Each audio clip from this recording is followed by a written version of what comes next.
Hello everyone and welcome back to another video. In today's video we are going to be trying out JINWOO on Demon King. You guys voted for JINWOO first, so once again we'll be using him. Next time we'll be using Beru on Demon King. We'll see how he goes. I will have to completely switch up this team because this team is sort of quite heavily based for humans. I do have a rough team in mind, so that shouldn't be too bad. Okay, we'll go for gear on this team, which is going to be the showcase team, basically. JINWOO is rocking the exact same attack crit gear Char had, so once again, this is the most fairest test against each other. HP defense, North me with all defense with pierce rate rolls to maximize his damage. Other team, HP defense, attack crit. Card set is literally just a highest attack card set, and for humans, it is the increase humans attack by 3% per applicable ally, so we end up with a lovely 12% attack boost. Also running attack boost as well to maximize attack. That's the reason why attack is 22,000 with that engraved gear, nearly 23,000. Was given in my link because he also has a cleave skill, which I think where the majority of his damage is going to come from. Anyway, let's get on with it.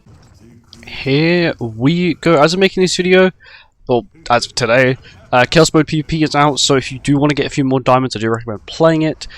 Currently, today, you can use JINWOO, Char, and Beru all on the same team, as well as still have about 1,000 points remaining. So if you do want to grind today's points, because once again, points will change every day, I recommend go for it. Grind some points out, see what you get. See how high you can get. I personally don't care about the game mode. It's just not worth it, in my opinion. But once again, it's my opinion. There we go.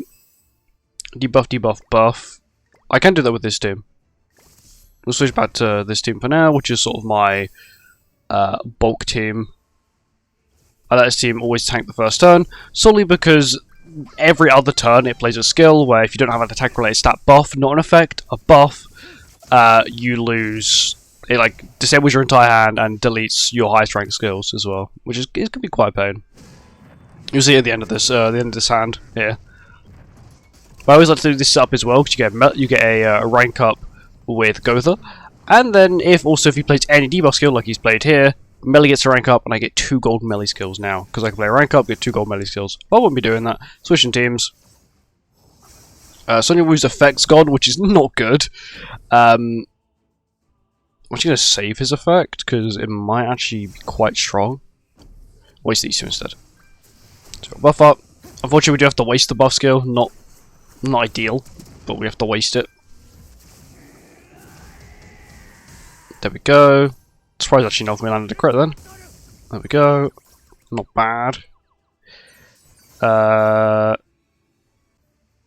can do that on this team, so we'll switch back to this team now. I don't really want to kill because I don't have any level 3s on this hand. I want to get a few level 3s before I nuke this phase. I don't have alt gauge control, so we'll just alt control it.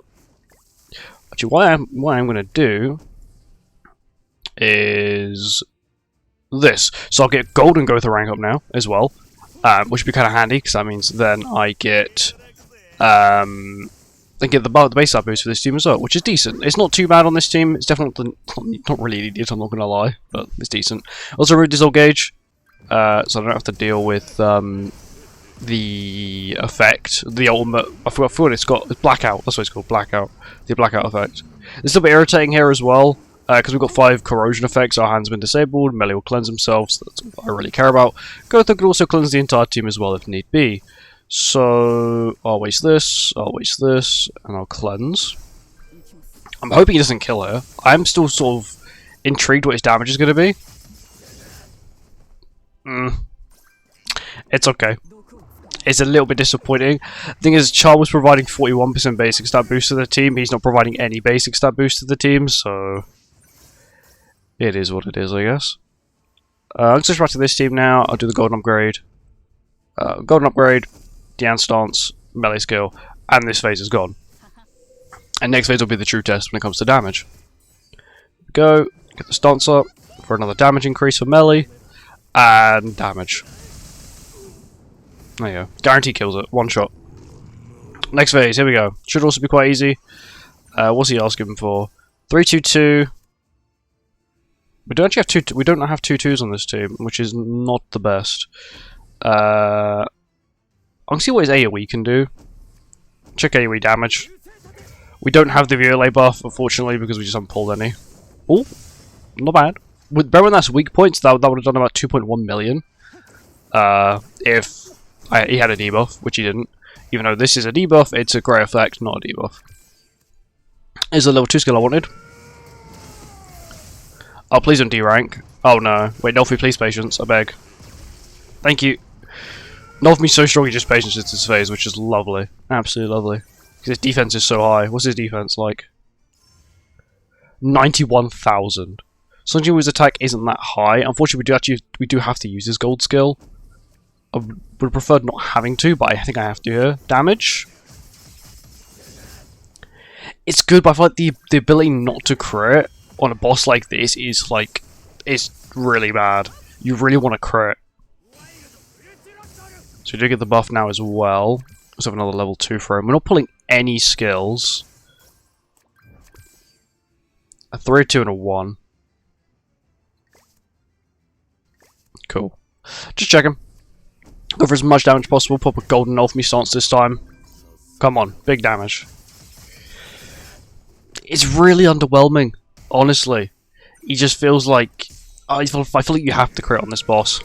Like, the game gives you these crit chance buffs, these crit damage buffs, it wants you to crit.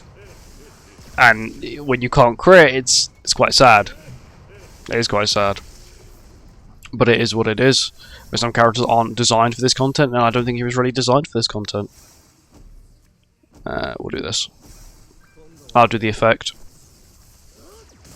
Melee does a nice chunk of damage. We do get it into the healing range, but it's not really too big of a problem, I'm not really gonna lie. There we go. This team is gonna do quite well. Like Melee's, he wants to crit, right? Melee does so much damage when he can crit. But when characters don't really need to crit because they got a cleave skill, it does really affect how they perform. Which it's unfortunate, but it's just unfortunately how it is. Yeah, this has actually been quite a mediocre run, but generally it was a fair run. There's nothing with 3.1 million. But yeah, I'm not gonna lie, it's actually very disappointing. I feel like Barry will do much better than him. I feel like he'll be the worst, but I feel like he'll only be the worst because he's sort of designed to be this huge AoE DPS. He doesn't really need to crit, which means that on some content he's a little bit better.